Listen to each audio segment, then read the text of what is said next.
حل کریں. جب حکومت میں جاتے ہیں تو تب میں جب آپ سے ملتی ہوں تو آپ فرسٹریٹڈ نظر آتے ہیں.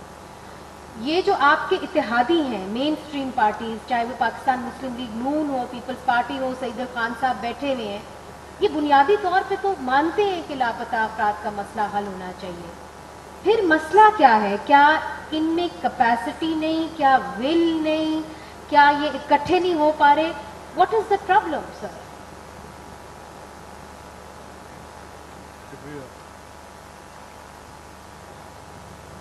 شکریہ منیزا. دیکھیں,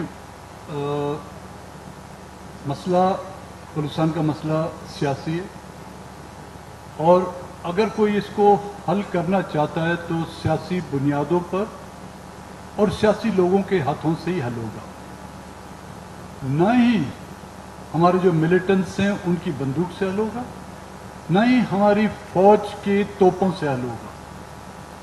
اگر یہ کہا جائے کہ جس کا مسئلہ یہ مسئلہ اسٹیبلشمنٹ حل کرے گی, تو پھر اسٹیبلشمنٹ تو اور دوسرے ہمارے ملیٹنٹس جو ہے نا وہ بیٹھ کے اس کو حل کریں, لیکن حل نہیں ہوگا. یہ سیاسی بنیادوں پر پولیٹیکل لوگ ہی, اور وہ پولیٹیکل لوگ قیادت بااختیار ہوں.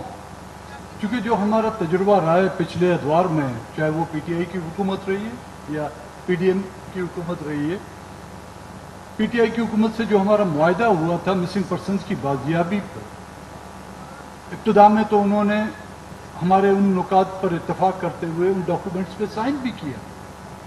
وہ سمجھتے تھے کہ شاید وہ اس بارے میں بااختیار ہوں گے, لیکن وقت گزرتا گیا اور ان کو بھی پتہ چلا کہ نہیں, بلوچستان جو ہے نا وہ کیا زون کہیں گے آپ اس کو, غیر ممنوعہ علاقہ ہے.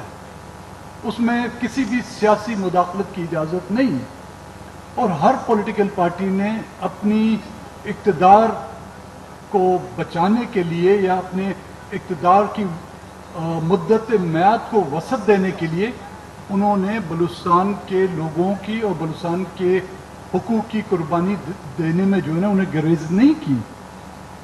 پی ٹی آئی کی دور حکومت میں ہماری بہت بڑی منتوں کے باوجود ایک پارلیمانی کمیٹی بنائی گئی تھی جس میں تمام پولیٹیکل پارٹیوں کے نمائندگی شامل تھی کہ وہ جائیں بلوچستان میں. یہ ہماری تجویز پر انہوں نے اس پر اتفاق کیا, اور پارلیمنٹ کے سے جو ہے اس کی اپروول دی گئی کہ وہ جائیں بلوچستان میں. وہ پولیٹیکل لوگ جا کے وہ خود اینالائز کریں, وہ صرف بلوچ یا بلوچ قوم پرستوں کی بات کو نہ سنیں. وہاں پر جو اب کے سول سوسائٹی کے لوگ ہیں, وہاں پہ ٹریڈ یونینز ہیں, وہاں پہ کاروباری لوگ ہیں, وہاں پہ علاقے کے لوگ ہیں, وہاں پہ مختلف پارٹیوں سے تعلق رکھنے والے لوگ ہیں, ان کا پوائنٹ آف ویو سنیں اور پھر کسی کنکلوژن پر آئے. آپ کو سن کر یہ حیرت ہوگی کہ اس دن کے بعد ایک بھی میٹنگ اس پارلیمانی گروپ کی نہیں بلائی گئی. کیوں نہیں بلائی گئی ہو؟ شاید کہیں سے وہی نازل ہوئی ہوگی.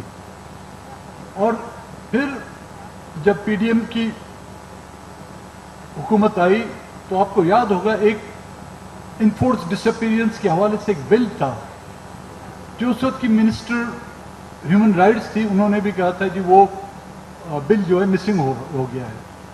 اس کو بڑی مشکل سے ہم نے کسی عقوبت خانوں سے نکال کے لایا ہے اس بل کو.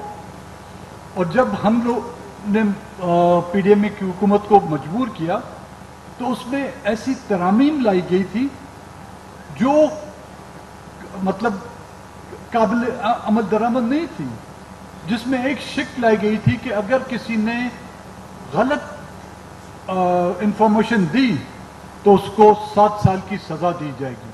ایک تو پہلے سے ہی ہم لوگوں کے اوپر جو ہے اسٹیبلشمنٹ کی تلوار لٹک رہی ہے, اور اگر یہ اس پر شک ڈال دی جاتی تو وہ 2 داری تلوار ہو جاتی. اور وہ بل بھی جب ہم نے اس میں کافی شور مچایا, وہ نقطہ اس سے نکال دیا گیا, لیکن وہ پھر ہمارے مسنگ پرسنز کی طرف پھر سے مسنگ ہے.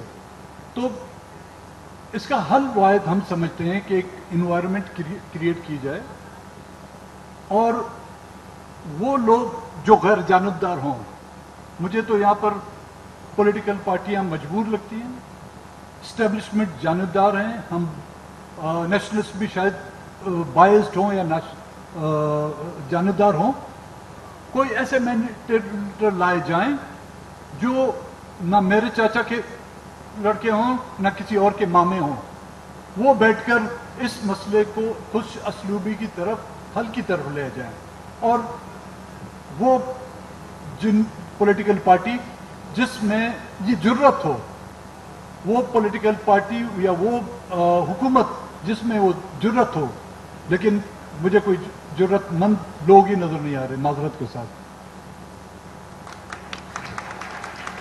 سعید خان صاحب، جرت مند لوگوں کی ضرورت ہر جگہ ہوتی ہے، مگر آپ نے اپنی سیاست کے اندر بڑی جرت کی، آپ ایک کیڈر تھے، آپ اسٹرگل